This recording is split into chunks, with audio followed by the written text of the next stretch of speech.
Hello दोस्तों। चलिए फिर मैं आज आपके लिए एक नई कहानी लेकर आई हूँ।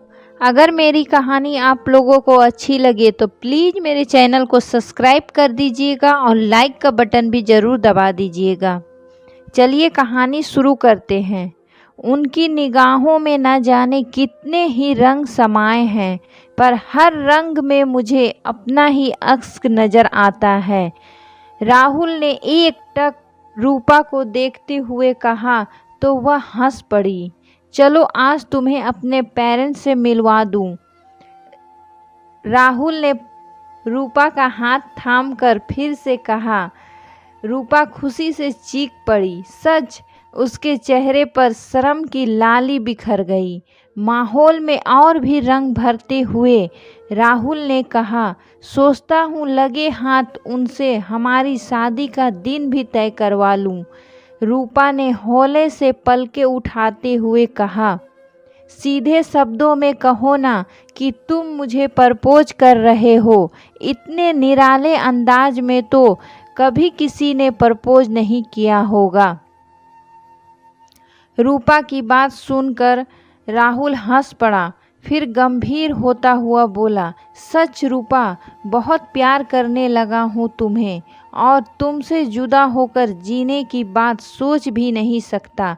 इसलिए चाहता हूँ जल्द से जल्द हमारे रिश्ते को घर वालों को भी स्वीकृति मिल जाए। ज़रूर मिल जाएगी स्वीकृति। तुम बताओ कब चलना है, कल कैसा रहेगा? एक्चुअली कल संडे है। सुबह निकलेंगे तो शाम से पहले ही लखनऊ पहुंच जाएंगे, फिर संडे वापस दिल्ली। Very good.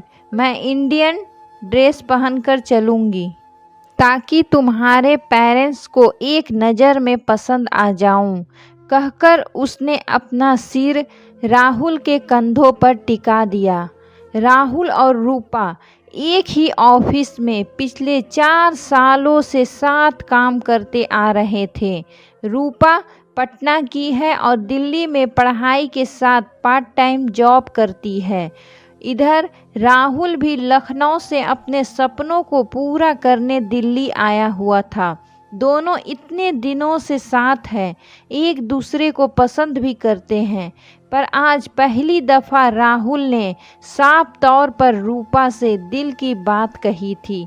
दोनों के दिल सुनहरे सपनों की दुनिया में खो गए थे। अगले दिन सुबह सुबह ट्रेन थी। रूपा ने एक सुंदर हल्के नीले रंग का फ्रॉक सूट पहना, उस पर गुलाबी रंग का काम किया हुआ दुपट्टा लिया, माथे पर नीले रंग की बिंदी लगाई, होठों पर हल्का गुलाबी लिपस्टिक लगाकर बालों को खुले छोड़ दिए। हाई हील्स पहनकर जब वह राहुल के सामने आई तो वह आहें भरता हुआ बोला, आज तो महताब जमीन पर उतर आया है।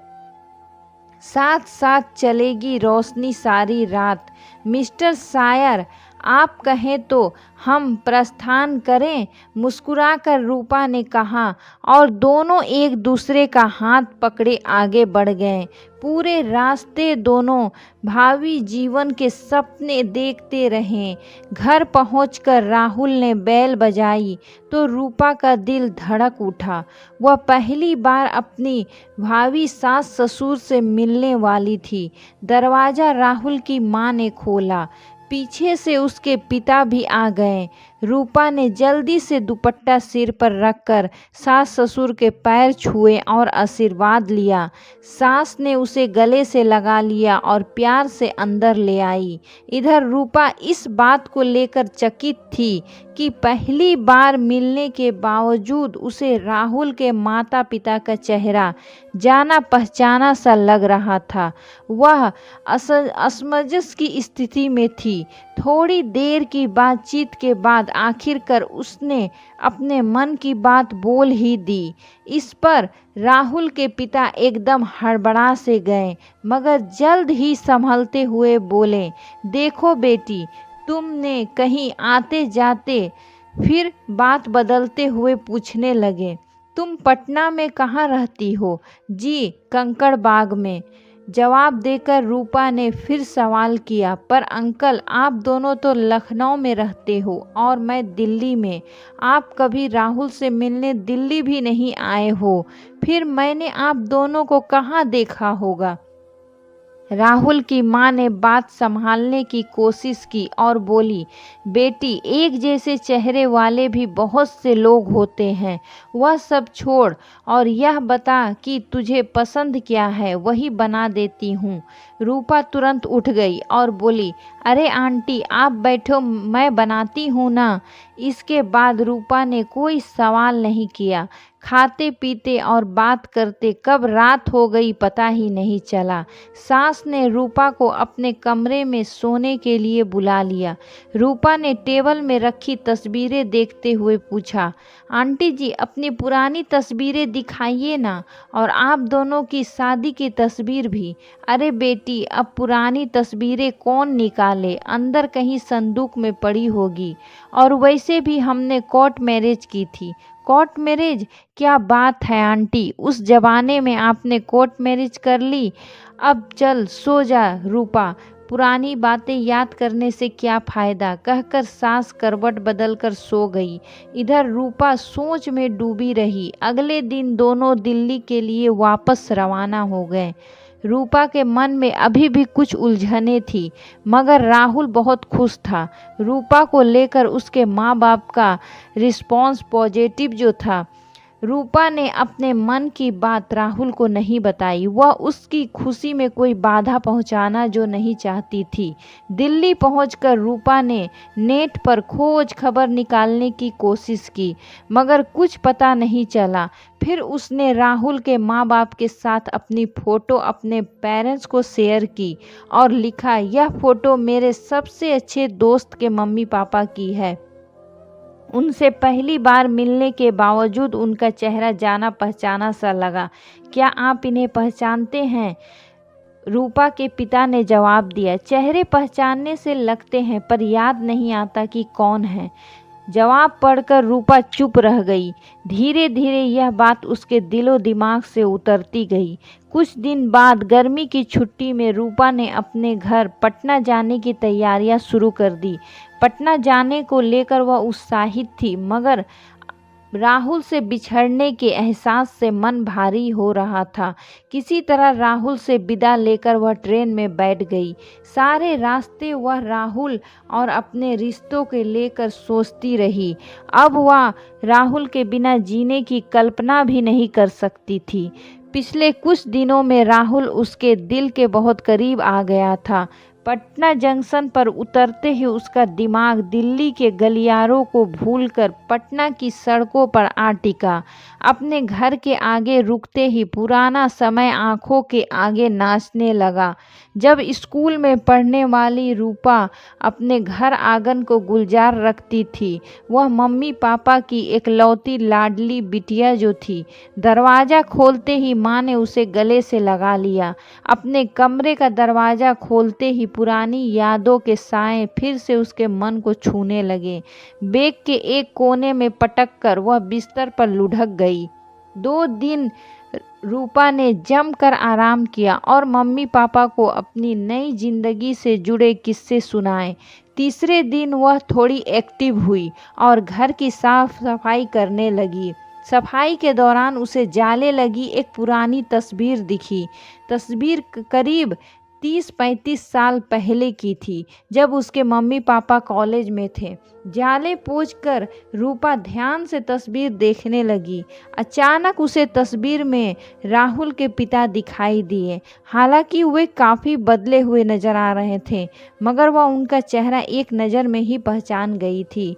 बगल में ही उसे राहुल की माँ भी दिख गई। रूपा को अब सारी बात समझ आने लगी थी, क्यों उसे उन दोनों के चेहरे जाने पहचाने लग रहे थे। बचपन में उसने कई बार वह फोटो बहुत ध्यान से देखी थी, पर उसे अब तक यह समझ नहीं आया था कि उसके मम्मी पापा ने राहुल के पेरेंट्स की फ़ोटो पहचानी क्यों नहीं, जबकि वे कॉलेज में साथ में थे। काफ़ी देर तक रूपा यही सब सोचती रही। तभी उसे सरला काकी का ख्याल आया। उसके परिवार के साथ उनका रिश्ता बहुत पुराना था। रूपा ने अपने साथ वह तस्वीर भी ले गई। सरला आंटी का बेटा सुजय उसका बचपन का साथी था। सरला काकी ने उसे देखते ही गले से लगा लिया। कुछ देर बैठने के बाद रूपा ने वह तस्वीर निकाली और काकी को दिखाई। काकी तुरंत तस्वीर पहचान गई। तब रूपा ने राहुल के पेरेंट्स की तस्वीर दिखाई, जिसमें वह भी थी।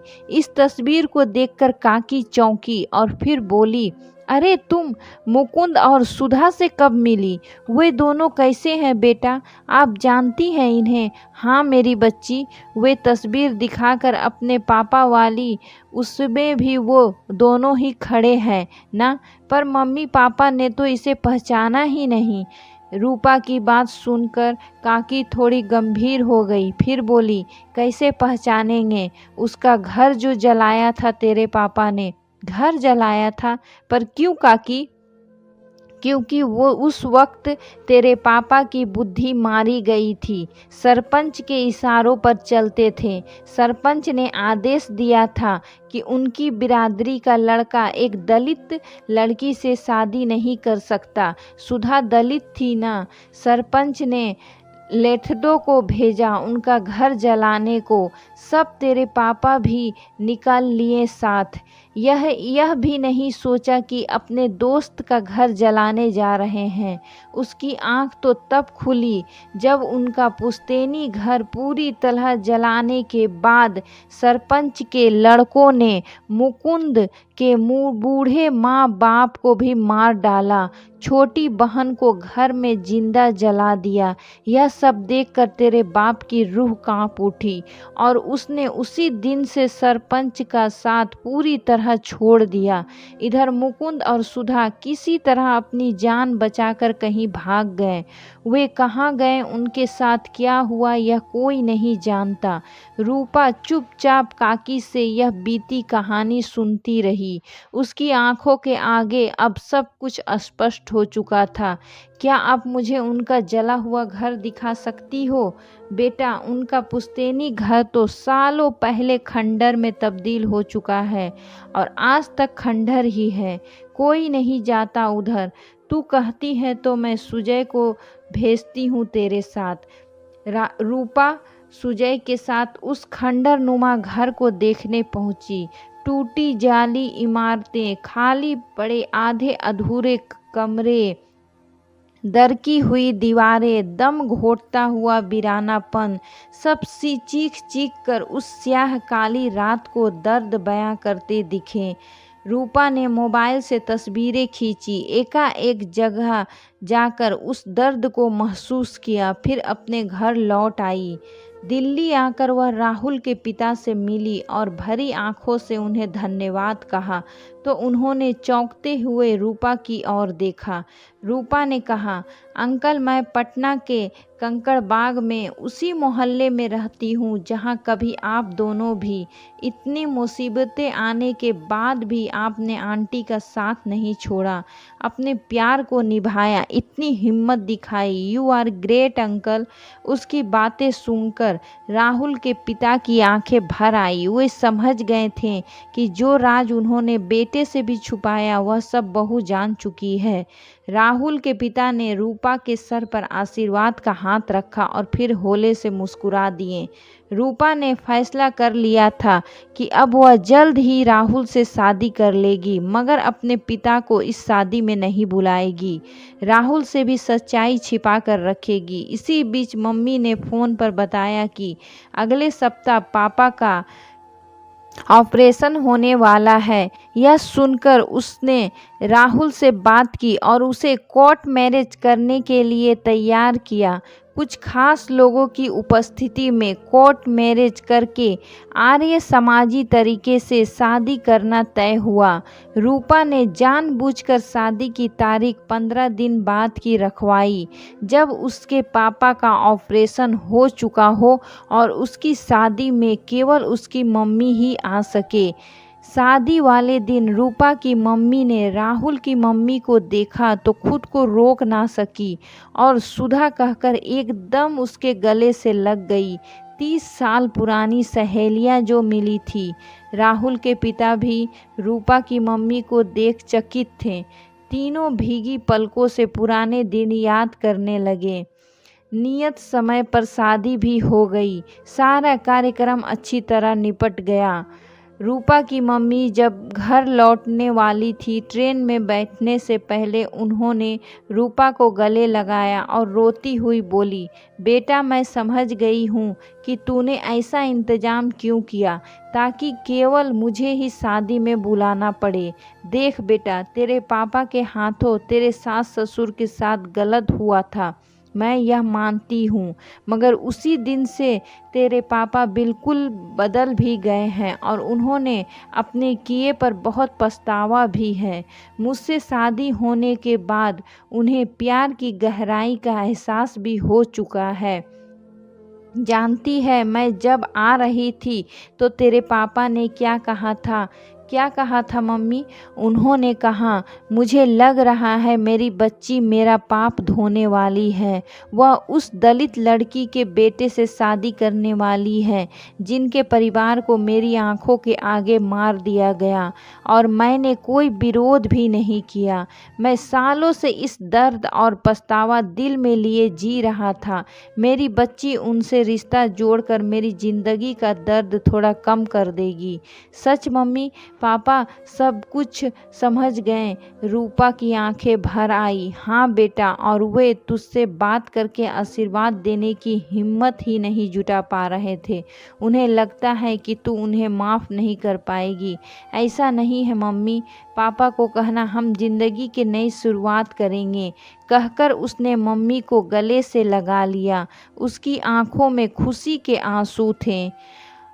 अगर यह कहानी आप लोगों को पसंद आई तो प्लीज़ मेरे चैनल को सब्सक्राइब कर दीजिएगा और लाइक का बटन भी ज़रूर दबा दीजिएगा। धन्यवाद।